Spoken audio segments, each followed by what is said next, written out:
what to do in this case? We have to always multiply a number with a number without putting a decimal point in the multiplication. So 3 3s are 9, 3 2s are 6. So 69. For every part, I will be writing 69, 69, 69. Only the thing which will change is where to put the decimal point.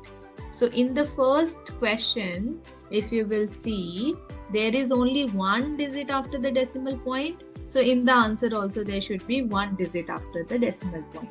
If you will see your question number 2, there are 2 digits after the decimal point, 1 and 2.